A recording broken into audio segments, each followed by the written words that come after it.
नमस्कार दोस्तों, मैं अंकुर उपाध्याय स्वागत करता हूं आप सभी का एक बार फिर से अपनी नई वीडियो में।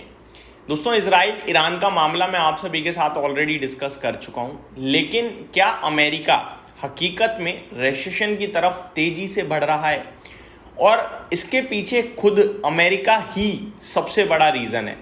अमेरिका ऐसा लग रहा है अपने आप को खुद मंदी में धकेल रहा है। मैं आप सभी के साथ कुछ चीजें शेयर करना चाहूंगा एक एक करके, जो डायरेक्टली इनडायरेक्टली दर्शा रही हैं कि शायद जो बड़े बड़े लोग कह रहे हैं वो ऑलमोस्ट कहीं ना कहीं वो हकीकत की तरफ बढ़ता हुआ दिख रहा है। सबसे पहले ये कहना शुरू करा रॉबर्ट कियोसाकी ने, जो कि रिच डैड पुअर डैड के ऑथर हैं और उन्हें इस बुक के बाद काफ़ी नाम शोहरत मिली। उनका फेब्रुअरी में कमेंट आया था, फेब्रुअरी 2025, जब उन्होंने कहा था कि बिग अलर्ट है और उन्होंने ये भी कहा था कि इक्विटी मार्केट तो काफ़ी तेज टूट सकती है, लेकिन कमोडिटीज़ में और बिटकॉइन में पैसा बनेगा।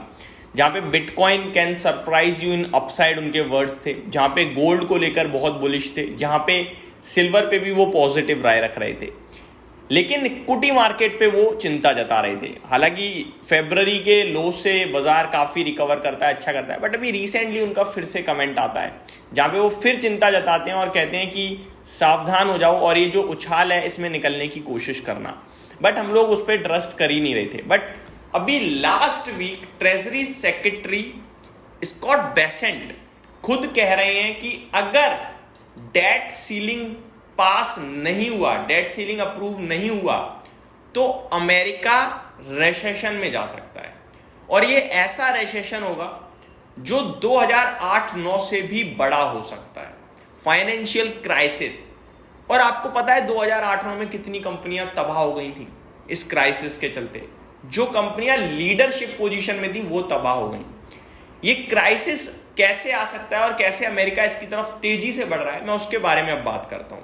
ये तो हमने देख लिया कि अमेरिका के खुद के ट्रेजरी सेक्रेटरी, वहां पे रिपोर्ट्स और रॉबर्ट कियोसाकी ये रिसेशन का डर खतरा जता चुके हैं। इनफैक्ट डर नहीं जता रहे हैं, ये कह रहे हैं कि आ जाएगा। रॉबर्ट कियोसाकी तो ये कह रहे हैं कि आ रहा है। स्कॉट बेसेंट ने कहा कि अगर अप्रूवल नहीं आया डेट सीलिंग का तो आ सकता है। तो ये सारी चीजें अलग अलग चल रही हैं और रिपोर्ट्स की माने तो अराउंड 40 to 45% चांसेस हैं 2025 के अंत तक रिसेशन में जा सकता है अमेरिका। तो ये क्या होगा क्या नहीं पता नहीं, लेकिन मैं आपके साथ कुछ डेटा शेयर करना चाहूंगा। आपने देखा होगा कि डोनाल्ड ट्रंप हर बार कहते हैं कि रेट कट करो, जेरोम पोवेल साहब से रेट कट करो, रेट कट करो। और वहीं दूसरी तरफ फेड चेयरमैन जेरोमी पोवेल साहब हमेशा ये कह देते हैं कि डेटा मेरे पास नहीं है सफिशिएंट, बहुत अनसर्टेन है मार्केट, नहीं कर सकता। टैरिफ को लेकर आप क्लियर कुछ करो, क्लियर चीजें दो, क्लियर पास करो कि हाँ दिस इज फाइनल, तो कुछ कर सकते हैं हम, बट हो नहीं रहा है ऐसा। तो अनसर्टेनिटी जब तक रहेगी मैं नहीं करूंगा, इस तरीके से वहां से बयान आ रहे हैं। अब करंट सिचुएशन ऐसी है, जो चीजें डेवलप हो रही हैं वो रेट कट की और बिल्कुल एक्टिव नहीं है। वो तो इनफैक्ट ऐसे जगह पहुंचा रहे हैं अपने देश को जहां पे परेशानी और बढ़ेगी और ज्यादा खर्चा होगा। इस समय मैं आपको बताना चाहूंगा अमेरिका में जो डेट टू आपका टोटल जीडीपी है, डेट टू जीडीपी, वो आई थिंक 133% पे चल रहा है, जहां तक मुझे लगता है 133 या 120 के ऊपर चल रहा है, 120%। यानी कि जितनी उनकी जीडीपी है उससे ज्यादा उनके ऊपर डेट है। तो ये काफी नेगेटिव है, काफी ज्यादा नेगेटिव है। मैं एग्जैक्टली रेशियो भूल रहा हूं, ये काफी बड़ा है, जैसे कि उनकी जीडीपी अराउंड $30 ट्रिलियन की है और आई थिंक डेट उनका कुछ ज़्यादा ही है। मैंने डेटा रीड किया था ये, बट अभी मेरे दिमाग से एग्जिट निकल रहा है, आ नहीं रहा है। मैं एक बार सर्च करके देखता हूँ अगर मेरे को मिल जाए तो। बट आपको ये समझना होगा कि अमेरिका कहीं ना कहीं परेशानी में है। Debt to GDP ratio around 121% है इस समय यूएस का, जहाँ तक ये डेटा शो कर रहा है। अराउंड $36 ट्रिलियन का उनके ऊपर डेट है और $30 ट्रिलियन की उनकी जीडीपी है। एंड अभी डेट सीलिंग जो वो चाहते हैं, डेट सीलिंग पास करवाना, वो $4 ट्रिलियन का और है। यानी कि इस हिसाब से देखा जाए तो कहीं ना कहीं $40 ट्रिलियन का आपका डेट हो सकता है। तो ये अच्छे संकेत नहीं है, नेगेटिव संकेत हैं, काफी नेगेटिव हैं। अब इसकी वजह से सरकार को लोग पैसा नहीं देंगे, समझ रहे हो। जब गवर्नमेंट कोई ये जो बॉन्ड्स वगैरह होते हैं गवर्नमेंट के, हम लोग इनमें पैसा क्यों लगाते हैं कि यार सरकार पे भरोसा है, पैसा मिल जाएगा। तो यहीं पे पैसा नहीं आएगा भाई साहब, क्योंकि कर्जा ज्यादा दिख रहा है। और ट्रम्प साहब अपना कार्यकाल खत्म करके पता चले ऐसी कंडीशन में छोड़ जाए इसको तो संभालना मुश्किल हो, और अभी तो उनका कार्यकाल शुरू हुआ है, सबसे बड़ी बात। और जैसे वो डिसीजन ले रहे हैं अनसर्टेनिटी बनी रहती है, तो स्टेबल होना पड़ेगा कहीं ना कहीं, कंपनियों को स्टेबिलिटी देनी पड़ेगी जो वो नहीं दे रहे हैं। अभी तो उनका टैरिफ क्लियर नहीं हो रहा है। और अब ये जो इजराइल और ईरान, नाम इजराइल ईरान का है, लेकिन इजराइल के पीछे जो यूएस का हाथ है उसकी वजह से ये वॉर चल रही है, उसकी वजह से ये और वॉर खिंच रही है। ऐसे में ट्रम्प साहब क्या कह रहे हैं कि ये वॉर एक आध हफ्ते और चल सकती है, इजराइल क्या कह रहा है फुल फ्लेज वॉर है।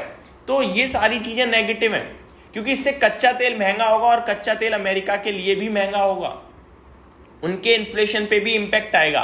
और अगर इन्फ्लेशन बढ़ा तो क्या जेरोमी पोवेल रेट कट करेंगे? कतई भी नहीं। तो ये सारे संकेत अमेरिका के लिए बहुत ज्यादा नेगेटिव हैं।